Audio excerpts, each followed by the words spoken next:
Hello Magic players! When Strixhaven was first announced, I was pretty excited. It seemed like a really neat idea. A magical college that really cared about the different colors of magic. It was really cool. But, however, I am very excited now, and it doesn't really have anything to do with the new mythical X spell that's green that was previewed today. Nope, nothing at all. Nope. Ecological Appreciation, previewed by Klotaka on YouTube, is a sorcery for 2, a green, and X that lets you search your library and graveyard for up to 4 creatures with different names that each have a mana value X or less. Then an opponent picks 2 that you shuffle back in, and you put the rest onto the battlefield. You do have to exile Ecological Appreciation as part of the spell, so that's another reason to run Rift Sweeper in your commander deck. Today we see the first couple of cards that appear to be part of a cycle that put an interesting spin on cost reduction. Verdant Mastery, previewed by Brandon Murphy on Twitter, is a sorcery that costs 5 and a green, but you can also pay 3 and a green if you want. If you do pay the lower cost, however, you will be giving an opponent one of the basic lands you just searched up. Fervent Mastery, or 3 Gambles Wearing a Trenchcoat, previewed by Amazonian on Twitter, also lets you pay 1 less, but your opponent has the option of discarding and drawing when you do. A new rare artifact that magically appeared on the Strixhaven card image gallery today tries to evoke the game of Mage Tower, which is played at Strixhaven University. Strixhaven Stadium is another version of the not quite alternate win condition, but alternate one player loses condition. These have started to replace the you win the game variants with the ever expanding popularity of Commander. I know I'm going to play this card and try to knock out multiple people with it.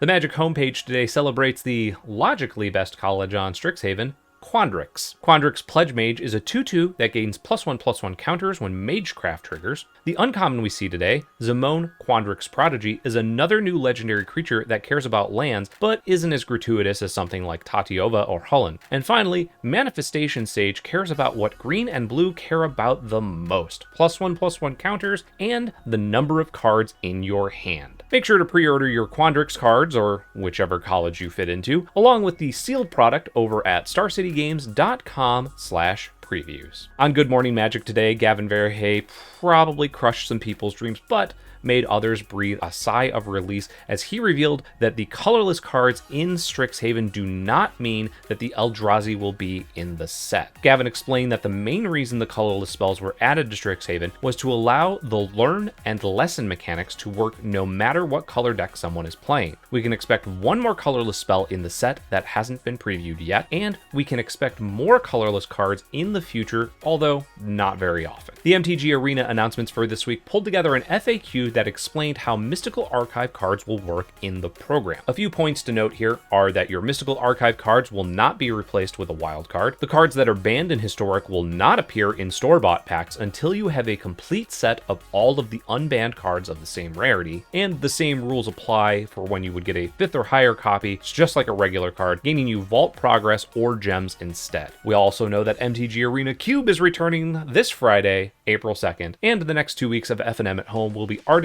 on the 2nd and Omniscience on the 9th. Since the 1st of April is the wonderful holiday where everyone likes to pull little pranks on each other, and it's already the 1st in Japan, the Japanese language version of the Magic homepage has treated us to a wonderful replica of the 90s. With all the glory of a GeoCities or Angel Fire page made by a bored 7th grader that loved Magic and had way too much time on their hands, I am not speaking from personal experience, this site has it all. Blinking text, a 4-frame GIF of Will and Rowan, user-selectable backgrounds in the upper right-hand corner, and a visitor counter. The only thing it seems to be missing is a really compressed version of Linkin Park or Evanescence autoplaying when you arrive to the site. That's all your Magic the Gathering news for today, Wednesday, March 31st. I hope you have a wonderful rest of your day. I'm Jeremy Knoll, and this has been Split Second.